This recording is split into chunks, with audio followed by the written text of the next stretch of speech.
به وبارك وسلم.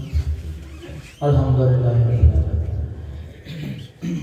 والعاقبة للمتقين والصلاة والسلام على رسوله الكريم. أما بعد فأعوذ بالله من الشيطان الرجيم. بسم الله الرحمن الرحيم. وما كان الله معذبهم وهم يستغفرون. صدق الله العظيم. إن الله وملائكته يصلون على النبي يا أيها الذين آمنوا صلوا عليه وسلموا تسليما. الصلاة والسلام عليك يا رسول الله وعلى آلك وصحبه يا حبيب الله.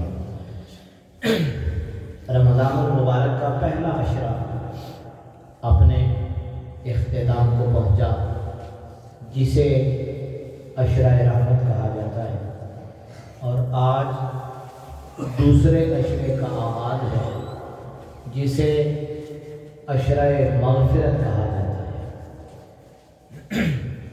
ایک بات ذہن میں رکھیں، ایک عشرے کا دوسرے عشرے کے اندر تداخل ہوتا ہے، اختتام نہیں ہوتا۔ یعنی یہ نہیں ہے کہ اگر عشرہ رحمت ختم ہو گیا ہے تو دوسرے عشرے میں رب کی رحمت نہیں ہوگی۔ پہلے 10 دنوں میں وہ رحمت فرماتا ہے اور دوسرے 10 دنوں میں وہ رحمت مغفرت میں تبدیل ہو جاتی ہے۔ مغفرت یہ سب سے بڑی رحمت ہے اللہ کی، کہ بندہ گناہ کرے اور وہ معاف کرے۔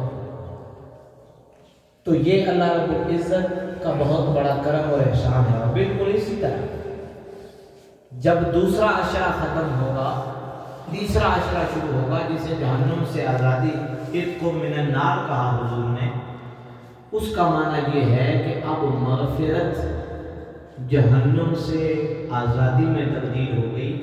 سب سے بڑی مغفرت یہی ہے کہ اللہ رب العزت معاف کرنے کے بعد انسان کو جہنم سے دور فرما کے جنت عطا فرماتے ہیں۔ تو یہ تداخل ہے۔ اور نبی کریم علیہ السلام آپ پر نازل ہونے والی کتاب کے اندر اللہ رب العزت نے معافی کا ایک طریقہ بتایا ہے۔ معافی مانگنا بھی ایک فن ہے، اور یہ فن ہم نے قرآن سے سیکھنا ہے۔ فن کیا ہے؟ وَمَا كَانَ اللَّهُ مُعَذِّبَهُمْ وَهُمْ مُسْتَغْفِرُونَ۔ اگر آیت مبارکہ کا پہلے والا حصہ دیکھیں تو وہ اس سے بھی بڑا خوبصورت ہے۔ وَمَا كَانَ اللَّهُ لِيُعَذِّبَهُمْ وَأَنْتَ فِيهِمْ۔ اس امت پر عذاب نازل نہیں ہوتا ہے محبوب اس لیے نہیں کہ یہ کوئی نیک بہت ہے، بلکہ اس لیے کہ اے محبوب آپ کی ذات ان کے اندر موجود ہے، اس لیے میں ان پر عذاب نازل نہیں کرتا۔ اور اگلی اسی آیت مبارکہ کے دوسرے حصے میں فرمایا وَمَا كَانَ اللَّهُ مُعَذِّبَهُمْ وَهُمْ مُسْتَغْفِرُونَ۔ اور اللہ رب العزت ایسا نہیں کہ ان لوگوں پر عذاب نازل کرے اس حال میں کہ یہ استغفار کرتے رہیں۔ جب تک کوئی قوم رب سے معافی مانگتی رہتی ہے، اللہ رب العزت اس قوم پر عذاب نازل نہیں کرتا۔ یہ رب کا طریقہ ہے۔ تو اس لیے اللہ رب العزت سے معافی مانگتے رہا کریں، گناہ تھوڑے ہوں یا زیادہ ہوں، صغیرہ ہوں یا کبیرہ ہوں۔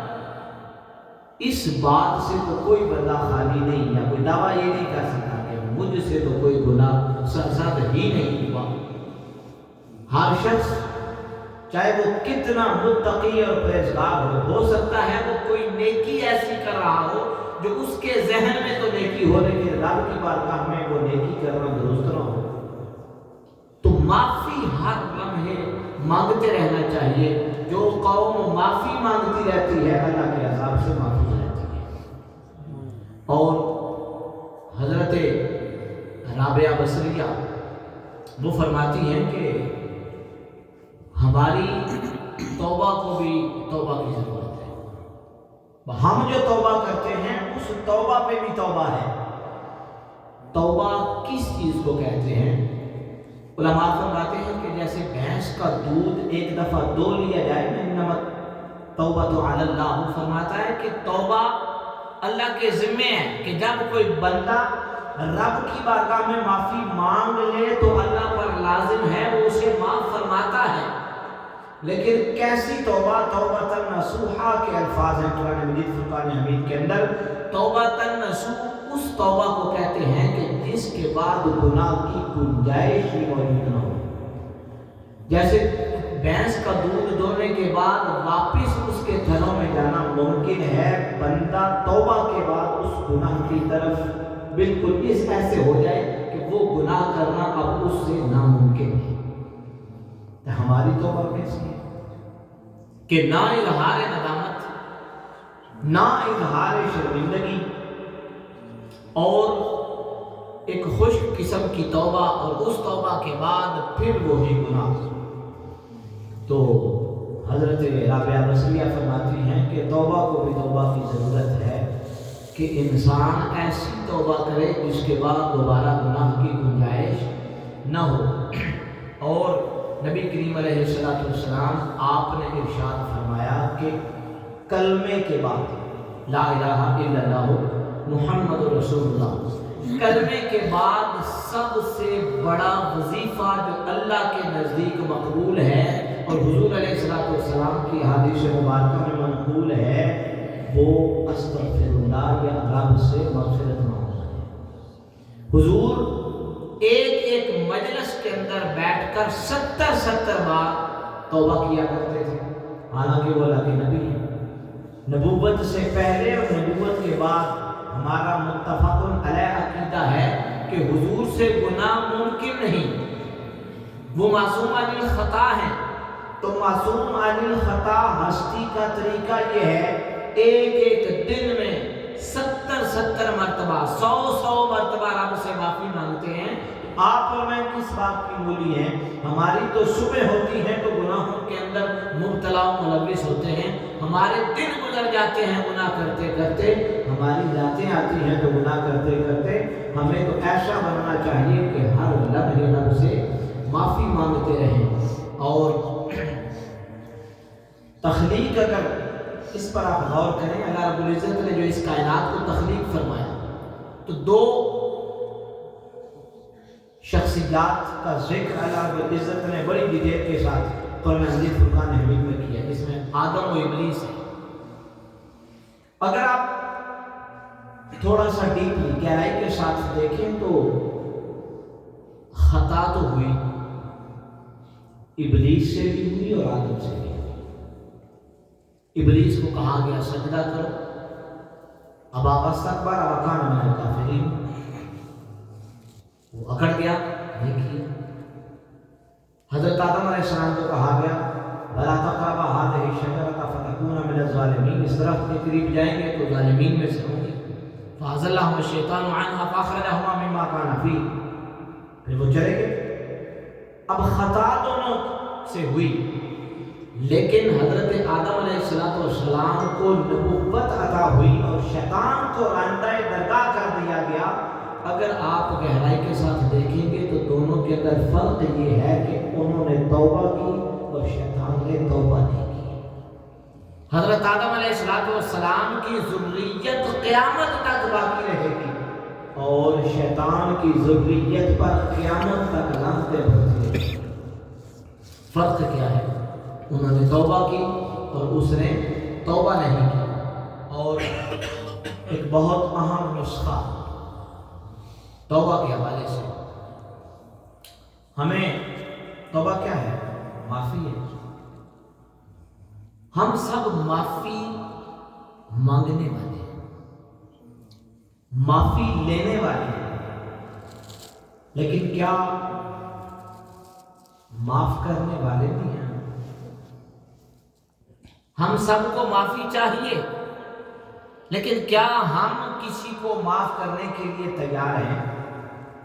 جو مخلوق اپنے رب سے معافی کی طلبگار ہے وہ خود معاف کرنے کے لیے تیار نہیں۔ جو خود کسی کو معاف کرنے کے لیے تیار نہیں، وہ رب سے معافی کی التجا کیسے کرے؟ ہم تو کسی کا چھوٹا گناہ معاف کرنے کے لیے تیار نہیں اور رب سے امید کرتے ہیں وہ ہمارے کبیرہ گناہ بھی معاف کرے۔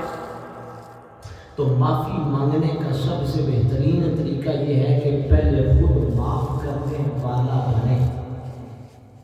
آپ ایک گناہ معاف کریں گے تو اللہ رب العزت آپ کے بہت سارے گناہوں کو معاف فرمائے گا۔ ہماری عملی زندگی کیا ہے؟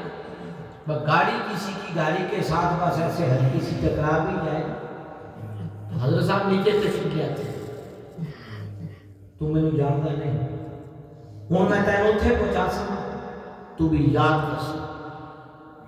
یہ ہمارا رویہ ہے۔ گھر کے اندر ہمارے ماحول کیسے ہیں؟ میاں بیوی کے اندر جھگڑا ہوتا ہے تو ایک دوسرے کے خاندانوں کو غلام تان کرنا شروع کرتے ہیں، بہن بھائیوں کے رشتوں کو دیکھتے ہیں۔ ہم اپنے معاملات کو نہیں دیکھ رہے اور رب سے توقع کرتے ہیں کہ وہ ہمیں معاف کرے۔ اور واصف نے بڑا خوبصورت جملہ لکھا ہے، وہ کہتا ہے کہ رب کا مقرب بندہ بننے کا طریقہ یہ ہے کہ جس انسان کے ساتھ زیادتی ہوئی وہ بڑے پن کا مظاہرہ کر کے معافی بھی وہی مانگ لے، وہ انسان اللہ کے سب سے زیادہ قریب ہوتا ہے۔ جس نے زیادتی کی اس کا تو حق بنتا ہے نا وہ جا کے معافی مانگے، لیکن جس کے ساتھ زیادتی ہوئی، جس کے ساتھ ظلم ہوا، اب ظلم بھی اسی کے ساتھ ہوا اور وہ بڑے پن کا مظاہرہ کر کے خود چلا گیا اور جا کے معافی مانگ لی، وہ اللہ رب العزت کا سب سے مقرب بندہ ہے۔ اب ہم میں سے ہر شخص کو اس بات کی خواہش ہے کہ رب کا قرب نصیب ہو، تو رب کے قرب کا طریقہ یہ ہے کہ آپ معاف کرنا سیکھیں اور عملی طور پر اس رمضان المبارک میں آج کی مجلس میں یہ نیت کریں، صرف کانوں کے چس رس کے لیے نہیں بلکہ عملی طور پر آج نیت اور ارادہ کریں۔ بہن ہے، بھائی ہے، عزیز ہے، کوئی رشتہ دار ہے، کوئی محلے دار ہے، کوئی فیملی ممبر ہے، کوئی آپ کے پیشے کا ہے، کوئی دوست ہے، کوئی اٹھنے بیٹھنے والا ہے، آپ سے زیادتی ہوئی، چلو نہیں ہوئی، اس سے ہو گئی، آپ کو بڑے بان کا مظاہرہ کریں، جائیں معافی مانگیں، عشرہ مغفرت ہے۔ اور میرا وجدان، یقین اور عقیدہ یہ ہے اگر آپ اس سے معافی مانگ لیں گے تو اللہ رب العزت آپ کو بھی معاف فرما دے گا۔ پھر آپ کو جا کے یہ نہیں کہنا پڑے گا کہ مالک تو مجھے معاف فرما۔ اور جنتی سے آتی ہیں، یہ آخری واقعہ سن لیں۔ حضور کی مجلس سے مبارکہ لگی ہوئی ہے، بوڑھا شخص آتا ہے، آ کے وضو کیا، مسجد کے کونے میں کھڑا ہوا، 2 رکعت نماز نفل ادا کی، واپس چلا گیا۔ حضور نے ارشاد فرمایا کہ اگر کسی شخص نے دنیا میں کسی جنتی کی زیارت کرنی ہے وہ اس شخص کو دیکھے۔ صحابہ فرماتے ہیں کہ پہلے اس کے آنے سے پہلے حضور نے فرمایا، صحابہ کہتے ہیں کہ ہم بڑے متعجب ہوئے کہ بڑی ہستی ہے۔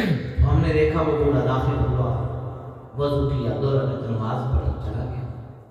دوسرے دن پھر مجلس مبارکہ لگی ہوئی، حضور نے ارشاد فرمایا کہ دنیا میں جس انسان میں جنتی کی زیارت کرنی ہے وہ ابھی جو مسجد میں داخل ہونے والا ہے اس کو دیکھے۔ ہم نے دیکھا وہی بوڑھا دوبارہ ہے، وضو کیا، 2 رکعت نماز پڑھی، چلا گیا۔ تیسرے دن حضور نے پھر یہی عمل دہرایا، یہ ارشاد فرمایا، اس نے بھی یہی کام کیا، چلا گیا۔ ایک صحابی اٹھے، روایات میں آتا ہے کہ وہ بابا جی ان کے ماموں تھے، وہ پیچھے پیچھے جان پڑے۔ جب وہ گھر کے قریب پہنچے تو انہوں نے اجازت مانگی کہ اگر آپ کی اجازت ہو تو میں آج رات آپ کے ہاں قیام کرنا چاہتا ہوں۔ میں نے کہا بیٹا آ جاؤ، بسم اللہ۔